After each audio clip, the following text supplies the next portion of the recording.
There's a whole lot to do in Asheville, North Carolina, and today the place to be is downtown at the Harrah's-Cherokee Center. We get rolling with the men's quarterfinals in the Ingles Socon Championship. The number 1 seed Chattanooga Mocs against the 9-seeded Citadel Bulldogs on Ingles Socon basketball. Here's what our bracket looks like. The Citadel, an overtime win on Friday night to advance past ETSU. They'll face the regular season champion Mocs, Wofford VMI, Samford UNCG, and Furman and Mercer to follow on a fabulous day of hoops. And hi everybody, and welcome into Asheville, North Carolina with Terrence Oglesby, Pete Ganady with you. 8 teams remain alive for the one bid the Socon gets, like any other league, to the NCAA Tourney. Everything's on the line as the basketball unfolds today. And one of the best events in mid-major college basketball here at the Socon tournament, the Harrah's-Cherokee Center. Where it's all supposed to happen for mid-major basketball. Southern Conference is terrific. So many good teams, a lot of really good players. It's going to be a great day of basketball. We're going to be here with you all day long. Should be some kind of action. To start out, we've got the preseason player of the year and the league's player of the year going head-to-head in this one. Let's start out with Hayden Brown of the Citadel, who had the accolades coming into the campaign and had a fine season once again for Durger Balkum's team. Well, he was terrific last night, 27 and 17, but it's how he manufactures offense for the rest of his team that makes him so valuable. He's excellent off the ball. He's athletic above the rim. He talks a little trash. He's got some toughness to him, but he has his hands full today. Chattanooga has a lot of big guys that'll be able to pose him some problems. But for Chattanooga, what makes the world go round for the Mocs is this man right here. Malachi Smith is terrific, not just with the ball in his hands, but defensively as well. Leads the Southern Conference in scoring in the way he does it. Whenever they need a basket, he's the guy they go to. Malachi Smith, whether it's off the dribble, off the catch, he is dangerous in so many ways. Look for him to get loose here in the early going for Coach Lamont Paris. Malachi Smith is one of the really great seasons for a guard in the Socon in quite some time for the Mocs of Chattanooga. Let's go courtside to the third member of our team, Aaron Summers. Aaron? Thanks, Pete. Chattanooga is here seeking their first tournament title since 2016. The last time that they came in as the number 1 seed, head coach Lamont Paris said there is no pressure on them. They already had the experience of cutting down the nets when they won the regular season title. So with those in their back pockets, they want to come in here loose and just play harder and better than anybody that their opponent is. Smith began his career at Wright State. This Mocs team pretty much composed of transfers. David Jean-Baptiste, only player in their rotation who got there as a freshman and is still in uniform for Chattanooga. He's got his first field goal of the game. Bulldogs need to hit threes. They're 0 for 2 beyond the arc so far. Hankton, a 23% three-point shooter. That's a sign he might have himself a good day. He extends the biggest lead of the game to 7. Lob underneath for Brown. Forced it up. Almost got it to go ahead of the line. And let's send it over to Aaron. In the last huddle, head coach Durger Balkum was talking about exactly what you're just saying, Terrence. They need to run, get down the court, play with their pace, and then make a move to the basket. He really wants them to use their athleticism to their advantage tonight. To go along with what Aaron said, Pete, whenever you're running, you're not going against a set defense. And as you saw in that possession, UTC is so active on the weak side and in double team scenarios. So you come over, you're having to score over 2 players. You go out in transition, and things loosen up a little bit if you're trying to score in the first 10 seconds of the clock. Looks like a tight end, and I think you'd put Ianni in that category at 6'7", and up there around 210, 220. Moff, little fadeaway over the outreach of the 6'6" Darius Banks. And Tyler Moff has figured out this little 8-foot jump shot is right in his wheelhouse. That's a big time shot. Smith. And deflected to Banks. Diggs goes around Roach. No problem for him. Durger Balkum's team has fallen behind by 10, and the Citadel coach wants to talk about it. You got to clean up the defensive rebound. Offensive rebounding is going to be huge moving forward for the Citadel, but excellent block by Diggs. If you're switchable at 6'10", you can provide some problems. UTC threatening to run off with it here early.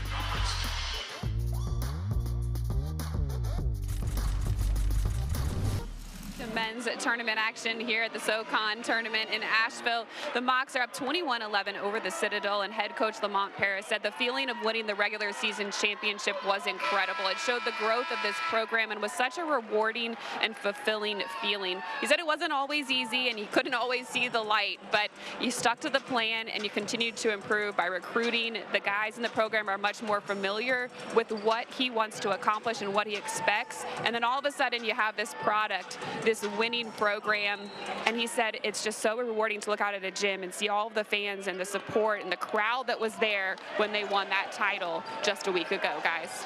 They weren't sure what Ledford was going to be when the lights came on this season, but he's really fulfilled a good role coming off that bench. Clark hung up, double teamed inside. Can't get the fadeaway to fall as Hankton and Smith had him boxed in. Ledford, quick move past Brown. A feed, Hankton. How about Ledford putting it on the deck? Somebody who's usually a ball mover. Had a breakout game in their first meeting against Furman when they picked up a 2-point victory, and they needed what they gave him, 3 3-pointers off the bench that brought some energy when they trailed in the first half of that one, and he's had a big role since. I've seen Grant Ledford play since he was a junior in high school. He played AAU basketball for the Tennessee Bobcats and Kevin Feltner, who was my dad's college roommate. Oh, wow. So you tell me how that all works together, but he's turned into a really good player. Known as a shooter, you're seeing his ability to put it on the deck here early today. Ledford, this time a scoop. A little bit too high that time. The backboard was about a foot higher. It might have gone in, but this was a big-time move. Grant Ledford attacking a closeout, getting all the way to the rim. Go ahead and ditch it off to Langford. Big-time move by a big-time player, and Chattanooga is rolling. 83% from the line this year for Josh Ayeni, originally from Nigeria, played at South Alabama before coming to Chattanooga, began his career back in the 2016-17 campaign at St. Bonaventure, and later this month he turns 26. Ayeni believed to be the oldest or one of the oldest players in Division I college basketball. Roach hung up, Moff out high. Clark to Moff. Oh, the bank is open on a Saturday for Mr. Moff. And it's tough. They've made 2 threes. Maynard hits one, catch a shoot opportunity, then you bank one in. UTC's doing a nice job of staying connected to their shooters, but sometimes lucky's better than good. Big time shot by Moff. And don't look now, but we're in single digits. 9-point lead for UTC. Citadel just keeps playing, keeps chipping away. Under 4 to go in the half. Jean-Baptiste too far under, throws it away. Aaron. As you mentioned a minute ago, Tyler Roche having to get some blood wiped up from the inside of his arm, but there was also blood on the ball, so it was taking a little bit of time to get that cleaned up as well, and none of the Citadel players wanted anything to do with it. They were not going to help out at all. Understandable. Shot clock under 10. Bulldogs have changed things up on defense, obviously, denying Smith and the Mocs a field goal for a while, but who else to deliver? But Malachi Smith averages better than 20 a game. And whenever the offense stalls, that's the guy they go to because he can create things like that. That's a tough shot over high hands, but the Bulldogs, Citadel Bulldogs, man, they've done a nice job being active away from the basketball. They know they're outmanned in one-on-one situations, but if activity behind the guy defending the ball is good, you're going to give yourself a chance. Davis going to push the pace. Lost the handle. 5 seconds to go. Losing the ball. Smith. Will it count? Go ahead and count it. Strickland the extra gets the tip. The extra effort by Strickland. He doesn't play all that much, but way to stay with it. A great defensive possession to start off all the riffraff. They're able to finish just off a hustle play. That's been the difference. Big time shot. Smith trying to get the foul call, but Strickland staying with the play. And he got it off, Pete. Big time move, solid effort to give Chattanooga a 12-point lead. Officials talking about it. Duggar Balcom wants a review. For now, a 12-point advantage at the break.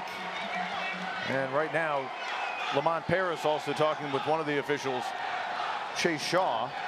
So Zelton Steed and Art Volk, 2 of our referees over at the table right now giving it a review. We'll give you a look. And it was really close. Does he get rid of it? Oh man, it looks like he does. And it's been called a made basket, so I think it's too close to overturn. And actually, I thought he got rid of it, Pete. Yeah. That's a big-time hustle play by Strickland. Coming in, doesn't play a ton of minutes. That's what you come in to do. You're there for the last 30 seconds or so of the game. You got to make your presence felt with your effort. That's a prime example. Excellent job. UTC up 14. That ball should count. So right now, in the arena, the scoreboard shows a 12-point advantage, but it would be 14 if I think it's going to count. I think he got it off. And the fact that the basket counted initially, yes, is again, significant tough to overturn. Here. That's right. It's tough to overturn. You have to have definitive evidence. And they will count the basket. 14-point advantage.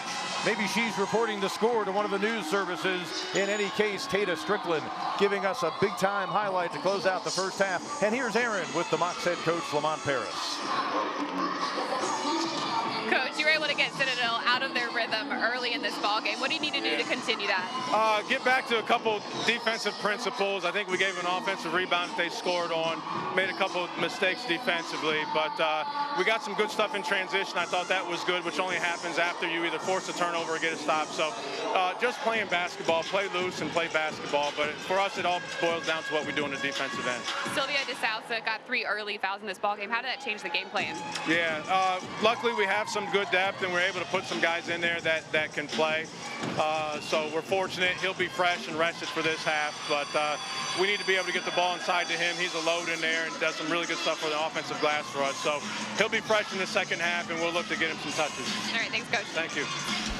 Lamont Paris's Chattanooga Mocs, for the 20th time this season, own a halftime lead. They've won 16 times in that scenario this season. David Jean-Baptiste and the Mocs against Hayden Brown and the Bulldogs. Chattanooga, one of the storied basketball programs in this conference, seeking a 12th title, up 14 at the half. Halftime winding down here at the Harrah's Cherokee Center, Asheville. The Ingles Southern Conference Championship men's quarterfinals Saturday. And at the half, Chattanooga Mocs trying to move on to win number 25 on the season, up big on the Bulldogs of the Citadel. With Terrence Oglesby, Pete Hannity back with you. We noted in the first half, the Mocs stretched out the lead, got it out to 16. And so far, the regular season champs, they've controlled the tempo in what's been a physical game. Well, Chattanooga's size is going to give other teams problems, and it's giving the Citadel problems so far this game. Doubling up on their rebounds, 26-13, and it's just they can send waves of post players at you, and that's the biggest difference so far in today's game.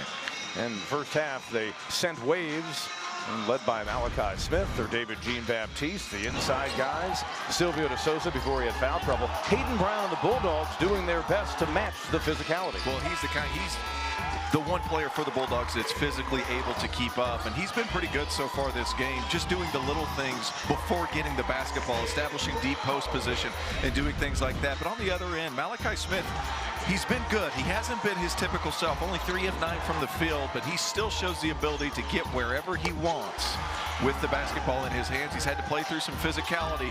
The Bulldogs are doing a nice job converging on him, but at the same time, he's still able to finish some of these tough shots. Look for him in the second half to come out extra aggressive for the Chattanooga Mocs. And before we get rolling here in half number 2, let's go back courtside. Aaron Summers. Aaron? Thanks, the Citadel head coach Duggar Bockham said at the half that the Mocs are doing a really good job switching on them defensively, making some problems for them on the offensive side. So they need to make sure that they're continuing to feed Hayden Brown. He called out Tyler Moff and his need to knock some shots down and said they really got to get Jason Roach going as well. Well, the Bulldog team last night, Moff and Roach were 6 of 15 beyond the arc. SoFi today a combined 1 for 5, and that was that bank and rattle home for Moff late in the first half. Bulldogs had an offer going from the 3-point line for most of the opening half of play. And Jason Roach, who's typically really good at coming off screens and knocking down shots, they are staying glued to him. Jean-Baptiste has done a fantastic job. Oh, let's open it up real quick. Stephen Clark said, we're still here ready to play, baby. This game is far from over. DeSouza, earlier in this half, he's making bounce passes out of the post. If those passes are sharp, you can attack rotations easier because the ball's going to be moving quicker. Clark just picked up his 3rd foul. Mocs are just 3 of 14 beyond the arc. So Smith breaks down Maynard right in front of the hoop. So physically strong is Smith. A nice get back by Darius Banks. 12-point lead for the Chattanooga Mocs. Duggar Bockham trying to find the answer. His team won in overtime last night. Can they make this one interesting down the stretch? Notice in doing games with you, and you so astutely observe the defensive rotations, which is at the essence of defensive basketball. Yeah, absolutely. It's not just the guy guarding the ball, it's everybody behind it. And when you're in college basketball, it's so rare that you're going to be able to guard everybody with one player. It's a complete team effort on that end of the floor. That's the reason ball movement is so important. You hear coaches harp on it all the time. Ball movement, ball movement, ball movement. That's to loosen up the defense to where the help isn't going to arrive. Brown leads all scorers with 14, his first made three of the day. Jean-Baptiste blows by Roach. That's a 6-year senior schooling the freshman. Tyler Moff picking up the personal foul. Look at the ball movement moving so fast. When the ball moves fast, the closeouts are a lot longer. Roach going out, trying to catch up to his guy, and you get that angle. Help side just a little bit too late by Maynard. And the veteran, he sees those things. You can attack a catch right away instead of holding it. The defense can't set up on the backside, and that allows for the open layup. 6-0 run, 9-point game. Aaron. David Maynard knocking down that free throw. He is perfect for today from the floor and from the line. Last night he hit 2 big free throws at the end of regulation. It's the experience that he comes with. He played in 4 Patriot League championship games and 2 NCAA tournaments. He's a transfer from Colgate, and head coach Zuckerbaum said that would help them immensely this week. Moff will give it to Clark. He'll hand off to Roach. He'll pull up for a long 2, and he gets the bounce. And DeSosa's got to know who's coming off that screen. Whenever you're guarding the screener, you have to be aware. Jason Roach, he can shoot the basketball. You got to get up and contest higher. And that's dangerous, Pete, because he's a guy, he hits 1, he can hit 4. Got to know where he's at all times. Mock staring up at an 8-0 run by the Citadel. Smith on the baseline, crossing over on Brown, and the foul will be called on Hayden Brown. And that'll be number 3 on the preseason Socon Player of the Year. Trying to defend the Player of the Year in the Socon, and Malachi Smith's team is up by 7. Mock's team that came in averaging over 75 points a game, limited to 52 so far as we come up on 6.5 to go. Quick step for Clark, goes around Darius Banks, 52-48. Moff not a factor as consistently scoring today as he was last night. Dumps it at Clark, wide open. Great pass, backside help, nowhere to be found. Tyler Moff, and here's the thing about the Bulldogs, they never pick up their dribble if it's not needed. The ball moves, if Moff gets stuck, he never picks it up, and the offense never gets stagnant. And what happens is, if your rotations aren't good, you're going to end up with layups. And here recently, Citadel's been getting whatever they want offensively. Deep pass, turnaround. Casey Hankton, timeout. Lamont Paris, he'll set his defense. His team has built the lead back out to 6. They've led by nearly 20 this afternoon. Lamont Paris, his team's in front. Doesn't look all that happy. Bulldogs hanging around on Ingles Socon basketball. But even so, the Citadel's really moving the ball at a high level. Aaron. In the last huddle over there, Lamont Paris was talking about how to beat the zone, how to get underneath it, and if he can get inside, great if you have a look. If not, kick it to the outside corner. And then he also reiterated that they need to make sure that they're not allowing the Citadel to get easy baskets. He said they're not working hard enough to earn those 2 points. We have to get some stops, guys. Smith with Roach defending, and Smith finding the seam. Just stick with it. Just stick with it. Malachi Smith losing the handle, just continues to play. Lead back up to double digits. Bulldogs had pulled within 4. Reach-in foul on Malachi Smith. Timeout on the court. Malachi Smith combined for nearly 50 points in 2 games against the Citadel this year. He's having a good day with 15. Excellent effort by the Bulldogs. And look at that. His final game as a Bulldog. Hits a 3, makes it a 5-point game, and that'll do it. The Chattanooga Mocs, a milestone win for them. Their 58th all-time, the most in Southern Conference tournament history. Lamont Paris' team is moving on, 71-66. Stay tuned. We're back with you shortly for our next game. For Terrence Oglesby and Aaron Summers, Pete Ganady, so long for now.